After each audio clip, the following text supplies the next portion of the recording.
Deep underground, a myriad of dragons roar as countless terrifying evil dragons crawl out from the dark abyss. The final boss of the Monster Association descends in his majestic form. Saitama is about to speak, but his opponent strikes with brutal force. Although he doesn't know where this human came from, Orochi feels a sense of unfamiliarity. Saitama dodges the tentacles, and another breath attack shoots out, the scorching heat piercing through the building. Saitama luckily dodges. Looking at the bald man before him, a sudden fear rises in Orochi's heart. At this moment, Rover, who was previously knocked out by Saitama's punch, wakes up. Seeing this, Orochi tells him to come and help, but Saitama just casually glares, and Rover is immediately scared into tucking its tail and running.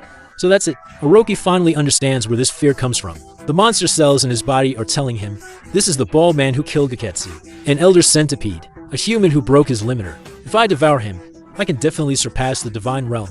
No need to hide anymore. Orochi reveals his final form, the terrifying area exploding like a supernova. But Saitama shatters his left arm with a single punch, the right arm. Thousands of brilliant lights dissipate, erupting from the grotesque bone spikes. Unified outburst, the scorching flames reverse into a mad blood dragon, charging towards Saitama. The entire Z-City area is ravaged by that terrifying energy. A running subway train suddenly stops because the tracks ahead have vanished into nothingness. A figure flashes by at Saitama, who was sent flying. He charges towards Orochi, and the dragon opens its mouth to bite him. Boom! The violent dragon, billions of degrees of dissipated energy, instantly reconverges and shoots out. Saitama becomes a stream of light, dodging all the sealed-off positions in a vacuum. His ultimate body transcends the laws of physics. A punch comes down. Before this absolute power, Orochi is as fragile as dust, scattering in all directions. Countless pieces of flesh falling to the ground. Giro's clone can't believe what it's seeing. Orochi is dead. Who on earth was that? Before it can recover from the shock, it's swatted like a fly by Saitama. Over here, Giro, knowing it's doomed, wants to drag its opponent down with it. Countless eyeballs scatter everywhere, devouring all life. Die. Countless psychic powers and lightning strikes are unleashed upon Tatsumaki. The evil army vanishes. Tatsumaki is completely unscathed. She points forward and opens her mouth. Such a familiar use of psychic powers. You're a friend of Fubuki, aren't you? Accompanied by a chilling scream, a mass of human flesh is torn from Giro's body. But this is just a meat puppet. Tatsumaki was led on. Damn it, in the deepest part of the room, filled with horrifying experimental subjects, a woman is elegantly enjoying red wine. She is the final boss behind everything, Psykos. Giro's true form has been exposed. The battle between the strongest espers continues, deep underground. Psykos is leisurely enjoying red wine. Just a dragon-level meat puppet. I can have as many as I want. The true ruler always hides in the shadows. She thought everything was under control. But she never expected Tatsumaki to find her lair through the remaining eyes of Giro. A beam of psychic power pierces straight through the ground. Psykos is hit, her whole body numb. She can't help but curse. Are all the dragon-level executives dead? Oh right, there's still Rover. Just let it run wild, it'll definitely come right away. Her psychic power is released to its maximum. Unfortunately for her, Rover is busy hunting down the trio of Fubuki, Bang, and Bomb. So it couldn't care less. Rewinding a few minutes, Fubuki's group encounters a monster on their way. Dues, who had previously been humiliated by her, is determined to get even this time. But Dues uses the hostages in her hands to force Fubuki to surrender.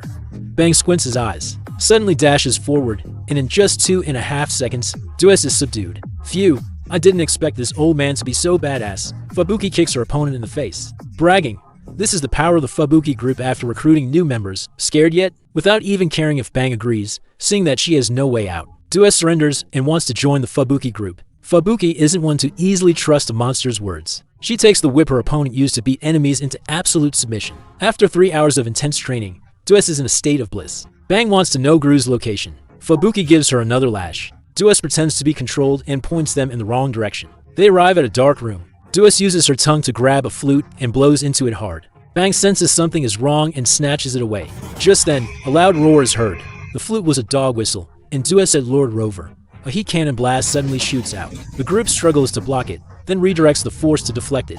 The crater from the heat cannon connects to a tunnel. Bang tells the captured people here to escape. The 3 of them stay behind to block the path. A series of explosions causes the underground to shake violently, and this vibration also causes the imprisoned Garou to gradually wake up. Over here, Rover's relentless, savage attacks force the group to give their all. Such combat power surely makes it one of the top executives of the Monster Association. Fubuki regrets acting alone. Suddenly, the attacks from outside stop. Boom! The wall beside them is shattered.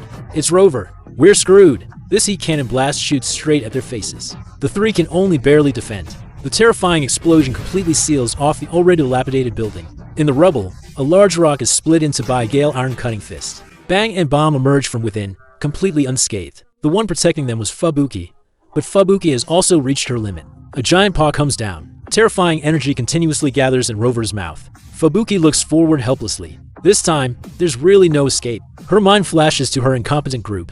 I absolutely cannot let my comrades get hurt again, even if I have to sacrifice my own life. Fubuki tells Bang and Bomb to run, that she will block the attack. The two old-timers hear this and are stunned. The heat cannon is already on its way. Fubuki pushes the two away and charges forward alone to meet the attack. But in the next moment, Bang casually pushes the attack to the side.